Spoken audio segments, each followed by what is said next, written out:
Welcome to NPTEL's course on communication skills. We are now on module number 11, lecture number 1, and this module is particularly focused on cross-cultural communication.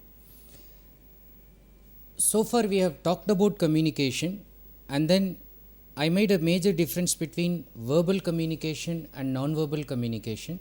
Under non-verbal communication particularly, I was trying to tell you how some of the behavior pattern that we use while communicating are actually controlled by culture. Now, to understand this behavior pattern is not that easy because, as I said, some of them are deeply rooted in cultural beliefs and values. Now, in this module, we are just going to focus on cross-cultural communication, or which is also called as intercultural communication. In this particular module, you will learn about inter or cross cultural communication. What is it called? How is it defined? And once you understand that with some appropriate examples, you will also try to know what is the necessity of this. Why am I talking about cross cultural communication towards the end of communication skills? I could have ended the course without this, but why I am talking about this? Rather because it's now achieving great significance, especially in a globalized context. I'll talk about that in details, but overall you will also understand about the necessity of this, and once you understand the necessity, I'll also tell you about the benefits of cross-cultural communication, either learning it or using it. What are the benefits? There are benefits at individual level, at global level. What are those benefits? And then why overall we need to know, because there are some conflicts in cross-cultural communication, and we will try to understand how these conflicts arise, what are the reasons, what are the motivations behind these conflicts, and is it actually possible for us to overcome these conflicts? Of course, yes, we can overcome the conflicts. So, if we are not able to overcome them fully, at least what methods we can use to minimize the conflicts, and what should we do to overcome the barriers which actually cause the conflicts. So, overall this is what we are going to look at in this module. And to begin with, I'll just briefly first talk about communication and culture, the nature of communication and the nature of culture. Now, once you understand this, although I have talked about communication at length throughout this course on communication skills, and I had referred to culture then and there in terms of non-verbal communication, now let's look at communication and culture vis-a-vis, juxtapose, side by side, and then try to look at communication in proper manner with some definition of communication and definition of culture, and how are they integrated, how are they interrelated, and why do we need to understand cross-cultural communication becomes much easier to know once we understand communication and culture. Now, the main thing I want you to keep in mind is that communication is defined by the interdependence of cultural contexts. Communication is defined by the interdependence of cultural contexts, which means, as one of the famous communication theorists mentioned it, you cannot have communication without culture, or rather he said communication is culture, or culture is communication.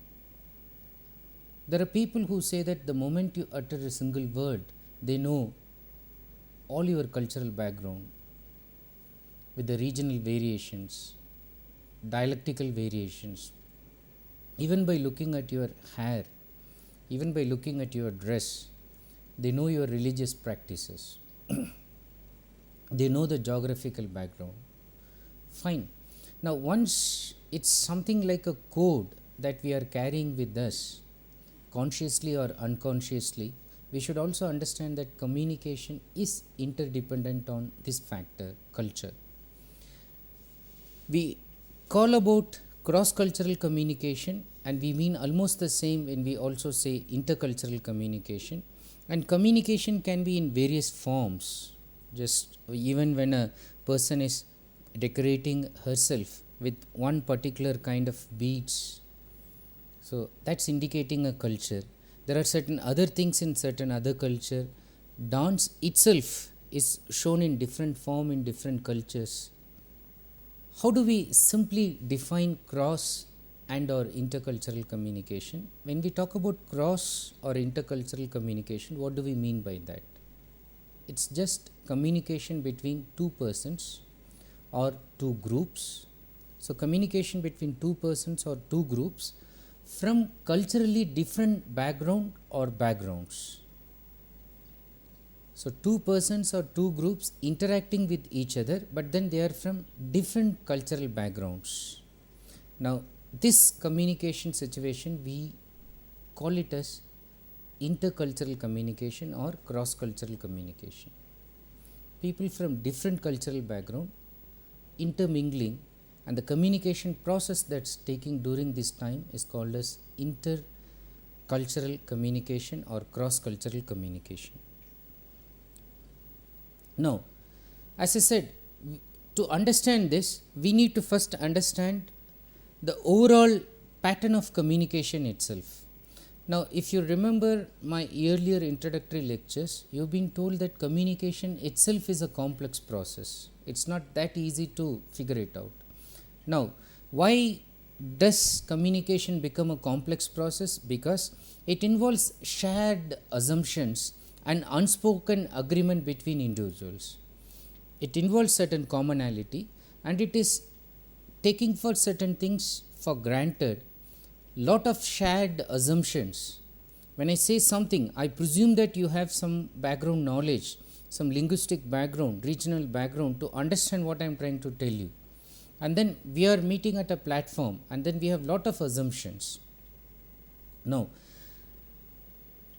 when these assumptions are there and they are being assumptions, it's always possible that there will be frequent errors and misunderstanding, and it's likely to happen between individuals and groups, because all the time communication is thriving on presumptions, assumptions, and shared understanding of certain situations.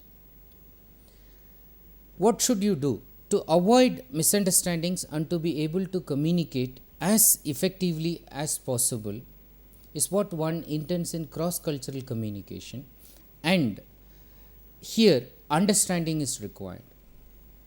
If only you understand the cultural pattern of the other person, which is determining the behavior of that person, which is involved in the thought pattern that is expressed in the form of words, in the form of symbols or non-verbal pattern.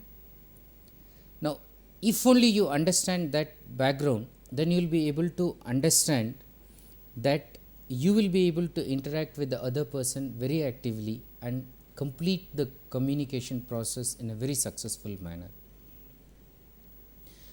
Now, look at this cross cultural communication.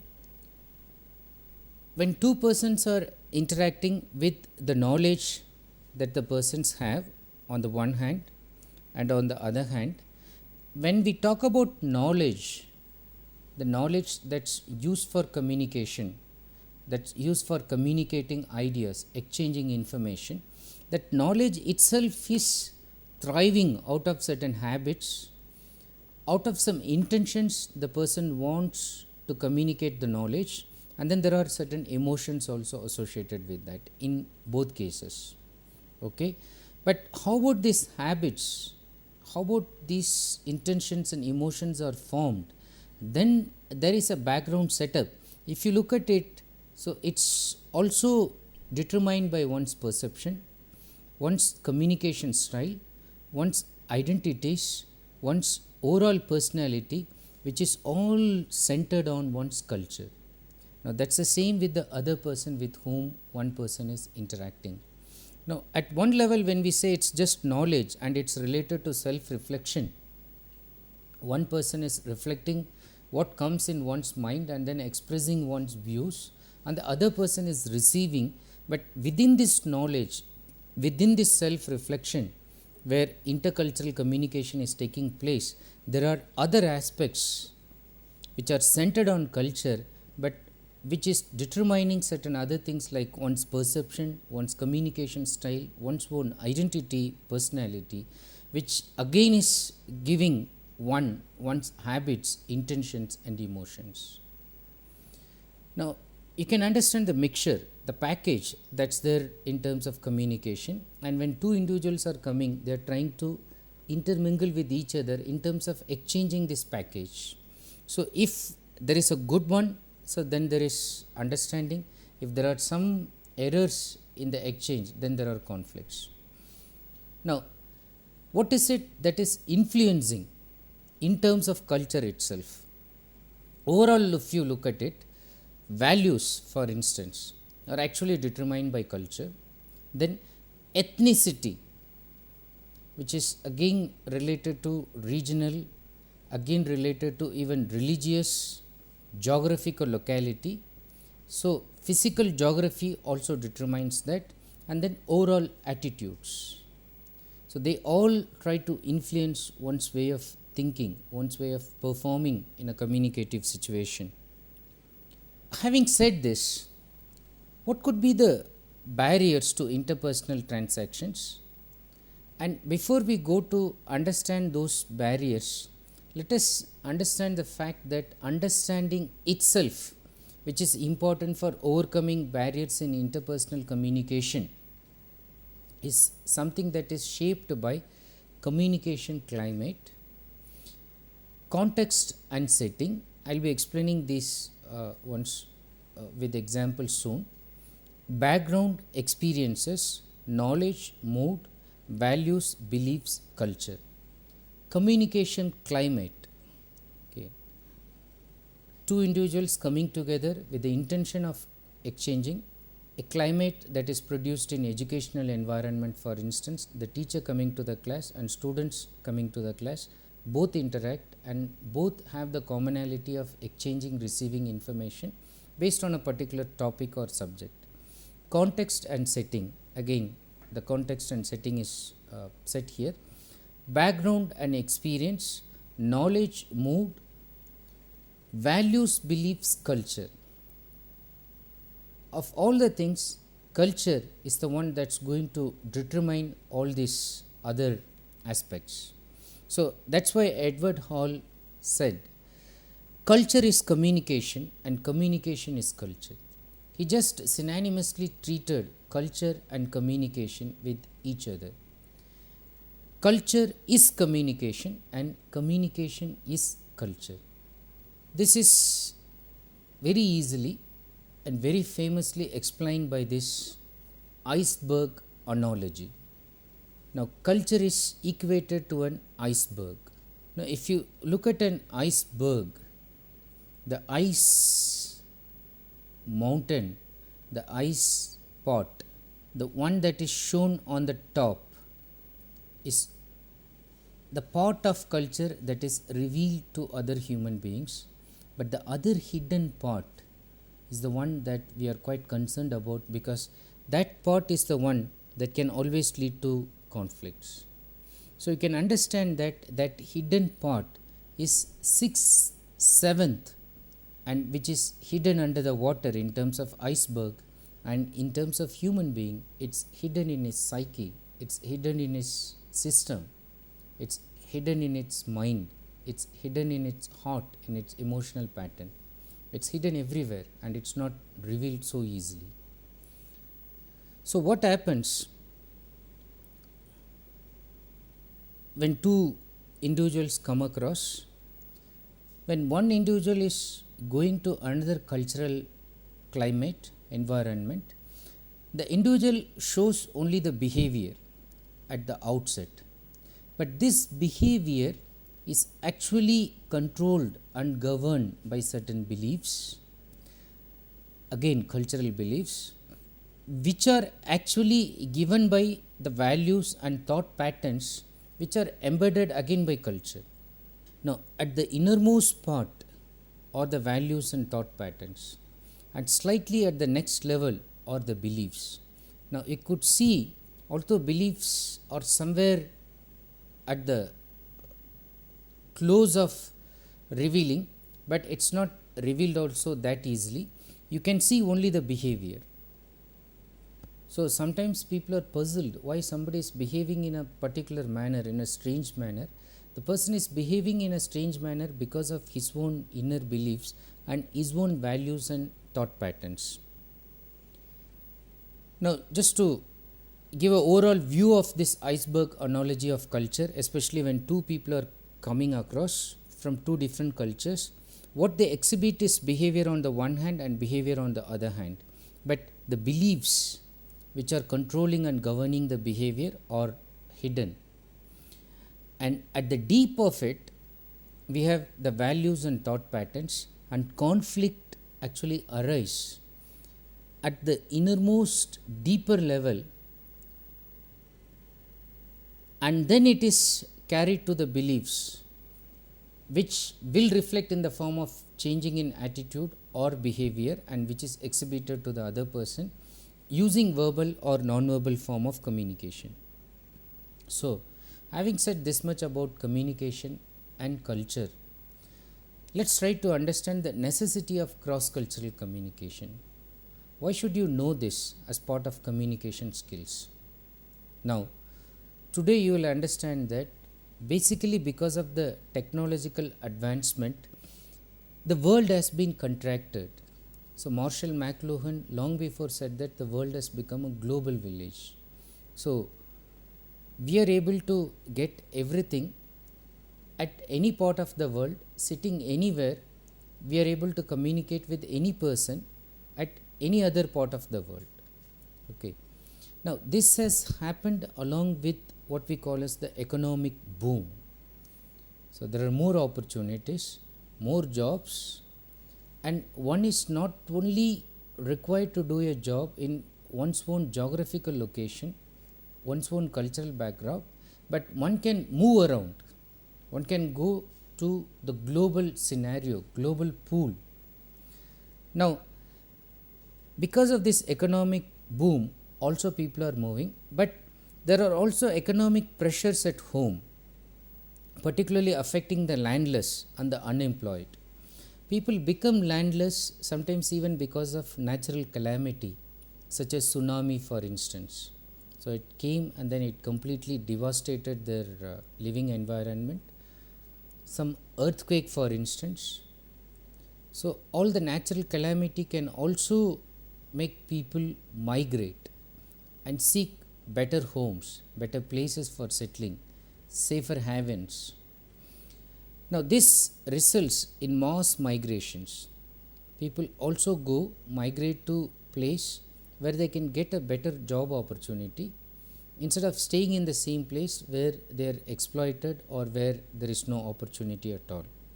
Now, such factors force interaction between people of different races, nationalities and ethnicities. So, today when you look at a multinational company, you have people from all over the world, and that actually force the people to interact. Sometimes there is common language, sometimes there is no common language, but still using non-verbal communication, sometimes using the minimum linguistic behavior, they try to communicate.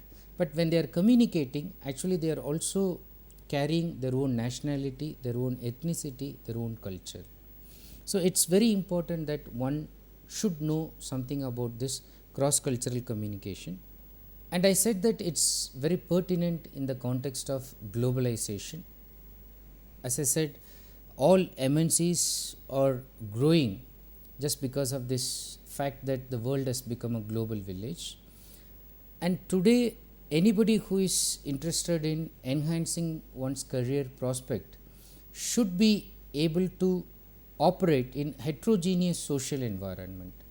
What is heterogeneous social environment and what is homogeneous social environment? In a homogeneous social environment, you feel very comfortable because the other person speak your language, they eat your food, they go to your temple, they worship your God, they have the same way of respecting elders, they show the same kind of non-verbal behavior same jokes are understood by all the people, and so on. Now, in a heterogeneous social environment, people are coming from different place, different origins, different cultural background, so different religious setup, different food habits, different hairstyle, different color. There is difference everywhere.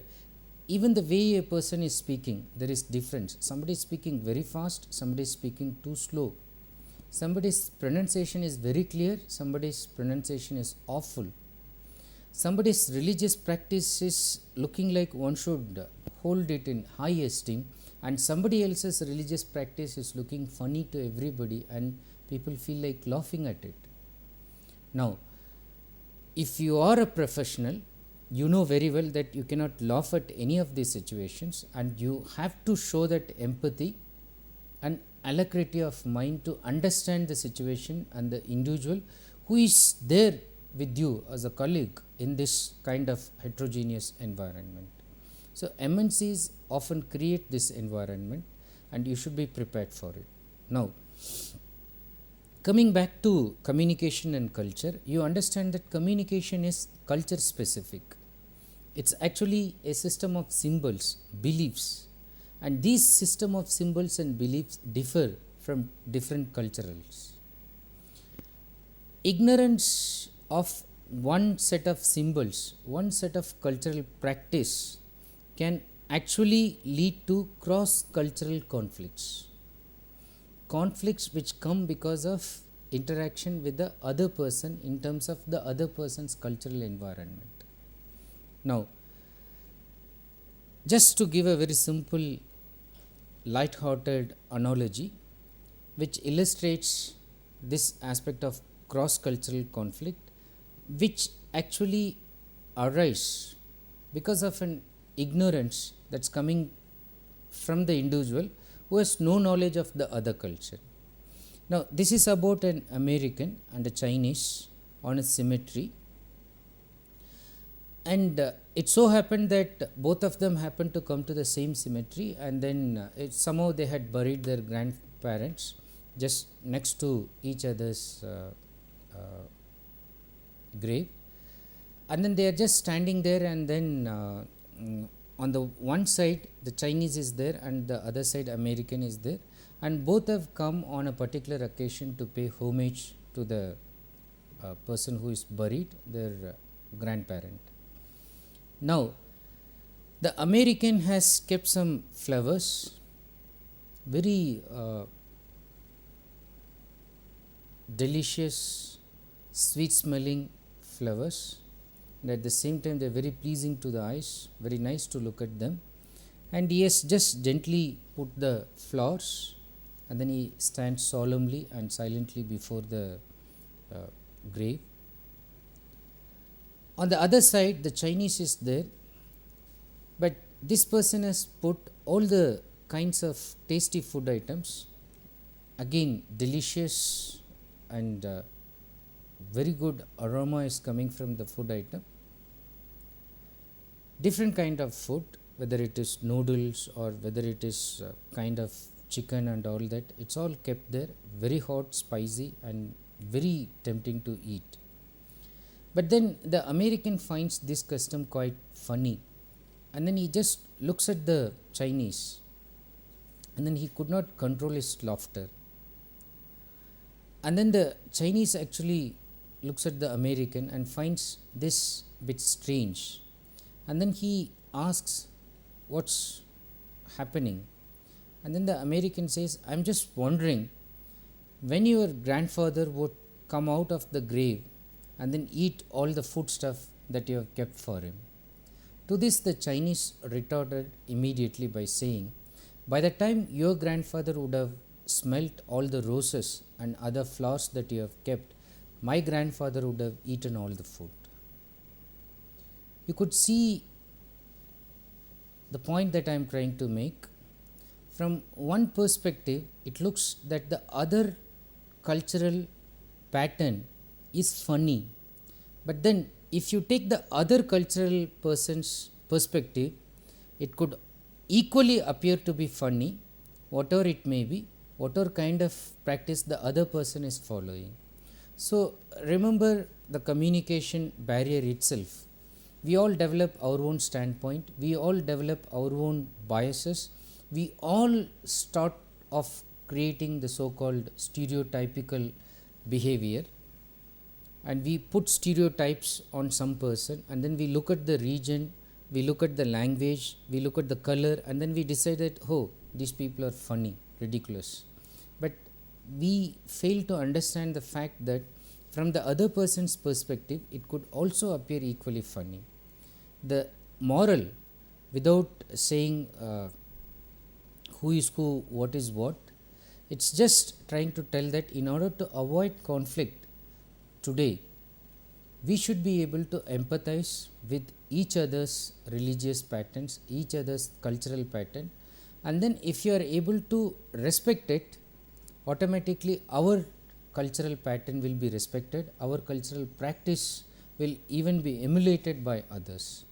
So this will again lead to harmony in communication. So this is just to illustrate that ignorance of one culture can lead to cross-cultural conflict. Now what should one do overall to avoid this kind of thing? One needs to be open-minded, one needs to be receptive, tolerant, courteous, and keenly perceptive of the non-verbal symbols. Now one should be able to treat especially a foreigner as he would like to be treated. Again, taking the situation of India and China, although all are in the southern part of Asia, thinking that just when I gave the example of America and China, we generally think that there may be a lot of difference between the European, American and then the Asian culture. Now within Asia, if you look at India and China, in India, especially when a person is retiring, or especially when a person is going for a housewarming ceremony, it's so natural and it is so spontaneous and it's easily thought of that one should gift the person or the owner of the house with a clock. If it is housewarming ceremony, they go for wall clock. If the person is retiring, they go for a wristwatch. And depending on the money, the wristwatch could have a golden chain and all that. But the practice of giving a clock or watch is something that is very common, very spontaneous and very culturally accepted, and people even think that every time you look at the clock, you have fond memories of the relationships that went behind giving that clock. Now, if the same thing is done in a place like China, it's not treated with that kind of warmth. There is a feeling that this clock can bring bad omen, or gifting a watch or gifting a clock itself is thought to be giving a bad omen, something negative, something bad, something like even a death in the family could happen when the clock is given. Now you can understand, if an Indian happens to go and meet his Chinese boss or happens to gift something to his Chinese employer or employees or colleague, and if he happens to gift a wristwatch or a clock, you can understand the psychology, the receptivity in which the Chinese will be receiving it. Either he will be refusing to receive it, or if he receives, he will be very unhappy, he will have lot of psychological pressure in taking it. To avoid it, one should know even these kind of small things as what gift can be given. So that itself is a kind of symbolic non-verbal communication which can enhance it if one is aware of it well in advance. Now to continue with the benefits of cross-cultural communication, what are the benefits? Now overall, if there is cross-cultural communication, it can lead to healthier communities. When people learn to accept the differences and respect the differences as a different set of values which are unique and which are neither superior nor inferior to their own cultural pattern, there is a kind of healthy relationship which is developing, and overall the communities become healthier. So people work for the collective benefit of everyone, not just their group. This means they are not focused only on their group based on ethnicity, on the group based on their religion or based on their language, but also they think of a overall global framework in which they should also help other people to grow, and they start respecting the others' cultural differences, either in terms of food practice or in religion, dress, behavior, etc. Now, apart from this, if you look at from the perspective of trade and business, it increases national international trade. That's because communication is now facilitated, communication is easy, communication has become very profitable in terms of exchanging goods from one place to another, and this could happen because both people are respecting certain things which are coming from the other culture. Then overall it can lead to reduction of conflicts. Now, in this context, M. Scott Peck, while talking about communication, he says the overall mission of human communication itself, he says, is reconciliation. He says all ideal mission of communication is reconciliation. What does he mean by this?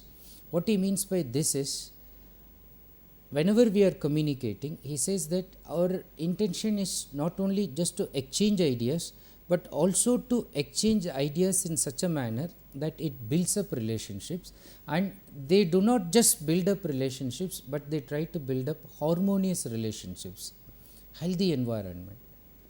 So when you communicate, you are not just letting yourself out, but also you are receiving somebody in, and when you do that, and when you do it with lot of respect for cross-cultural communication, it's leading to reduction of conflicts, and when the conflicts are reduced, what is enhanced, what is fostered is this harmony, is this reconciliation, which according to Scott Peck is the ultimate mission, the aim of human communication. Then if you look at it from another perspective, why do we have conflicts in communication? Conflict generally stems from our inability to see other man's point of view. Our ignorance, our inadequacy to take the other man's perspective is what is actually leading to conflict in relationship, conflict in communication. Now, we are not able to see either the other man's point of view, and what we do is rather we develop very blatant wrong generalizations, often caused because of prejudice. This leads to mistrust. This also leads to defensive behavior. We become aggressive. We do not let the other person come in. We maintain our own territorial rights in terms of personal space. We don't let the other person come in and just let the environment for conflicts to thrive. One more benefit of cross-cultural communication is that it can lead to personal growth. Forget communal growth. It can lead to personal growth. How? One is able to identify commonality between different cultures. Although on the one hand we say that cultures are different, certain things are still common. For example, respecting elders. So the form may be different, but then the way one is thinking of respecting will be the same throughout the cultural pattern that's available in the country, in the global situation. But at the same time, the way one expresses, whether it's by touching the feet or shaking the hand or by giving a hug or by bowing or bending, etc., that may differ. But the intention, the cultural thinking that if somebody is an elder, you should show some kind of respect. So that's a commonality. So what happens is, in terms of personal growth, one is able to identify commonality between different cultures, and humans have same basic needs but different ways of achieving them. Some basic needs, everybody, every human being who is on this earth wants to communicate. You know that the worst punishment that can be given to a human being is to put him or her in a solitary confinement and just cut off the communication with the rest of the world. So the best thing that everybody aspires for is the desire to communicate, and then if you reach a high level of communication, you also cherish this desire to communicate with people from other countries, gaining recognition internationally. If you are a researcher, if you are a scholar, it's not enough that your invention, your ideas, your thinking is accepted by your own community. You should be accepted by scholars throughout the world. You should have global recognition. Then it can also lead to increased tolerance. So once people learn that their way is not the only way, that their culture is not the only best one, what happens is they develop a tolerance of difference. So people lower their differences and learn to accept and celebrate differences in other cultures. That means people become open and they accept other culture, and when they try to enhance the human communication situation, they even celebrate other culture. A significant benefit of cross-cultural communication is that it fosters flexible national identity. Flexible national identity. What do I mean by this? Generally, when we think of the nation that we belong to, we have a very rigid way of thinking about it, about clothes, about language, about food habit, etc. But then this also means about the citizens, about the people who live in there. But in terms of cross-cultural communication, what's bound to happen is a flexible view, approach towards constituting this national identity itself. Now, if somebody is asking the question, what makes India India? Is it the geographical boundary? Is it the cultural practice? Is it the language that the people are speaking? Is it the food that people are eating? Now, the answer will be yes and no, because today you are eating a food that's eaten in so many parts of the world. Things which people eat in Italy, things which people eat in European and American countries are eaten in India also. So, how do you claim that it has national identity on the one hand? And the same thing goes with America also. Now, some interesting fact from the authors whom I have referred to. So, they talk about the record that they had studied in terms of immigrants with regard to US. So, some interesting fact, the immigrants in record numbers are crossing US borders, and if the trend continues, according to the study, 2025 the white citizens of America will be 62%. Okay, the general perception will be that they should be about 80-90%, but then 2025, if the trend continues, it will be 62%. Now, in another 25 years later, 2050, the non-whites will constitute 50% of America. This means the Americans of European descent, the ones who came from Europe and settled there in America. So, those Americans of European descent who were 90% of the population in 1960 will then be a minority of 50%. That's in 2050. Now, which America we are talking about on the one hand? On the other hand, this is not a negative thing, it's a positive thing, because it will definitely promote a flexible national identity.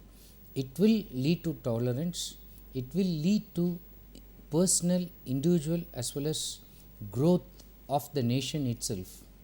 So, this is a positive trait. Now, having talked about the benefits, we need to understand the nature of human communication itself before we get into cross cultural conflicts and the ways in which we can overcome the cross cultural conflicts. What is human communication and how do we determine that? Now, communication with others is the essence of what it means to be human. Now, we generally differentiate animals from human by saying that the way we communicate. So, if you go to our earlier lectures, it was also told to you that even animals communicate, even birds communicate. They have their own way of communication, non-verbal behavior, sound pattern, okay, movement itself. Like in case of honeybees, when they want to communicate, they make a dance movement of clockwise and anti-clockwise, that is indicating something like the letter 8, the digit 8.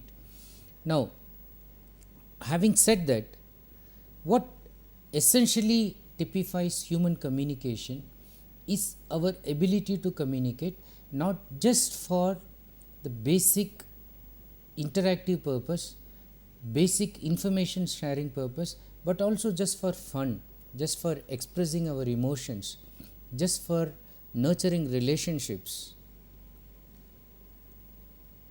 It's possible only for a human being to communicate one's thoughts, ideas in complex poetic pattern. One writes poems, one writes short stories, one doesn't write but then describes everything in the form of a painting. So the ideas, thoughts, emotions are expressed in a very unique way in terms of human communication, and through communication people conduct their lives. Now, what are the things people do? People define themselves by communication. The way one dresses, the way one speaks, the way one utters a sentence, the way one even thinks and expresses the idea, the people actually define themselves. In terms of communication, they initiate, they maintain, they terminate relationship with others. Using communication, they initiate relationship. It's using communication they maintain relationship. If you don't talk to somebody for a long time, sometimes it becomes out of sight and out of mind. So the person loses interest in the other relationship. So one has to maintain relationship by frequent and interactive communication process, but the relationship can also be terminated by using communication. Although it may induce bad feelings, one communicates that one is not interested in the other person. Through letter, through email, through SMS, or just face-to-face interaction, the person says it very clearly. Communication is also used to influence and persuade others, either in personal or professional situation.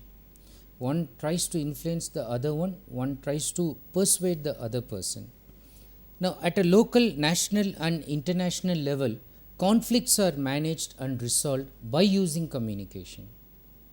There are people who are good at bilateral communication. There are experts in communication who are asked to negotiate between national conflicts or conflicting situation, where these people go and negotiate and then they try to create a kind of friendly situation between two nations which would otherwise go even on a war. Ironically, one style of communication can be source of many problems, because the style itself is constituted by one's own cultural pattern, which is again emulating certain values and beliefs. So that can again be a source of many problems. Now, if you identify the nature of human communication, we can identify that in 8 aspects or even 8 stages in which we use communication. Process communication is, human communication is seen as a process. It's seen as a dynamic force. There is a kind of interactive and transactive behavior. Human communication is symbolic. it's intentional in nature, it is contextual in nature, it is ubiquitous. It's common, found everywhere in nature, and then it's cultural in nature, which we are very concerned about. Let's look at all these nature very quickly. First of all, it is process oriented. What do we mean by that? Communication is ongoing. So remember, I said that even when you stop communicating verbally, you start communicating non-verbally. So communication is ongoing, it is a process, it is ever changing, it is continuous, and it's always developing. A very good speaker will change, modulate his ideas according to the moods which are reflected by the audience's non-verbal and verbal patterns. So it's ongoing, changing, and always developing. Verbal messages have definite beginning, end points. The overall process of communication does not. Communication is irreversible and it affects future communication, which means when you utter something or when you do something in order to communicate something, the process itself is irreversible. Especially in a fit of anger, somebody has uttered a word. Now, there's no way you can take it back. You can say sorry, you can say you are very apologetic about the whole situation, you can make amendments by doing anything, by pleasing the other person, by giving lot of rewards and all that. But the whole thing is irreversible in the sense that what is uttered cannot be taken back. Okay, so it's a dynamic process, it's happening, it's altering, it's changing. Now the perception that the other person who was at the receiving end had about this person who uttered that abusive word or offensive word, the perception the person had about this one before and after this changes, and again the communication process also changes accordingly. The other person at the receiving end decides to stop communication, decides to continue, but with the caution that this person can use this kind of language anytime in future communication, and so on. Now, having said this, that it's a process, I also mentioned that it's dynamic. What do we mean by communication, human communication being dynamic? It's that part of what makes communication a process is also something that it's making it dynamic. That is, it's making it active, it's making it forceful. It's also interactive, it's also transactive, because it's occurring between people, minimum two people, maximum groups. So there is a kind of interaction, transaction that's happening in human communication, and it requires active participation of two people. So even when the other person is actively not communicating verbally, at least the active non-verbal skills are required in proper communication. Communication is symbolic, human communication is symbolic. A symbol is an arbitrarily selected and learnt stimulus that represents something else. So this means you try to say something, but actually you mean something else, or you represent one thing by indicating something. So the symbol can be verbal, non-verbal. So you can use color as symbols, you can use light as symbols, you can use some of your gestures as symbols, and so on. Human communication is intentional because there is conscious engagement in interaction with some purpose. All the time the person when interacting is doing it with an intention, thinking that he should be part of the communication process, and then there is some purpose to be achieved while, during, and at the end. There is a proper purpose, and that's kept in the mind at the time of interaction itself. That's why it is intentional. It's also contextual. Now this is very important for cross-cultural communication. It is contextual. What do we mean by this? Communication is dependent on the context in which it occurs. So there could be 5 different kinds of context that influence the communication process. What are the 5 different types? The first one is the cultural environment. Second, the microcultural environment. So you can also say there is this macrocultural environment, but then there is this microcultural. One simple way of looking at it is the national and the ethnic difference. One may be an Indian, but one is a Parsi. Okay, the national and ethnic difference.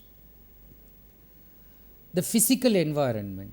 So this refers to the geospace, the territory that the person is trying to occupy. The socio-relational environment. So this refers to the social roles. One's role as a father in the household activity, but one's role as a teacher in the educational setup, one's role as a kind of employee among a large setup of employees, and so on. So the socio-relational environment, and then the perceptional environment, that is related to the personality traits. In the same context, what a person perceives may be totally different from what somebody else perceives.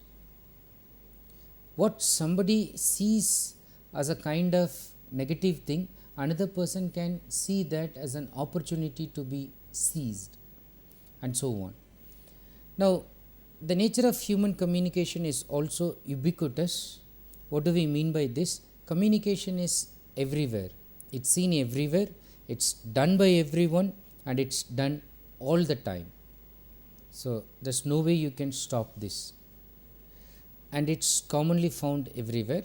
One cannot not communicate because behavior itself is informative. Even when one is sleeping, even when one is snoring, even when one has closed his eyes, even when one has decided to stop his mouth and not say anything, even then the communication is taking place. This has been explained in terms of non-verbal behavior.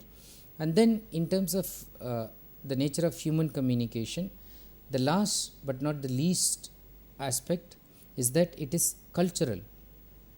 So culture shapes communication, and communication is culture bound. We will spend more time on this, but just briefly talking about culture before we spend more on this one. Culture itself is defined as an accumulated pattern of values. Accumulated pattern of values. Because if you ask me to define what is your culture, I will try to tell you in terms of my values. For me it is good in my place. That's not good in your place. So this is the value I have. I know that this is bad in my place. For example, drinking. Okay, drinking wine. I know that it's bad in my setup, but I know that it's something normal in your setup. You're coming from a background where you just drink along with your food as a normal thing, but I am from a background where I have formed a value that drinking is just done once a while, but not when you take food every time. So this is the value that I have developed, and if you add all these values, then you know what is my culture. So it's a pattern of values, beliefs and behaviors that are shared by an identifiable group of people with a common history and verbal and non-verbal code systems. Let's read this once again. Culture is defined as an accumulated pattern of values. I was giving an example, but not just values but also beliefs and behaviors. They are all gathered over a period of time, and then they are condensed in the form of culture, but they are also shared by an identifiable group. So that group is living together in a particular locality, in a particular region, in a particular nation, and then with a common history. Either they all migrated because of an earthquake and then they settled there, or they came and won the other people and then they settled there. So they have a common history. Whether it's victory or defeat, they have a common history.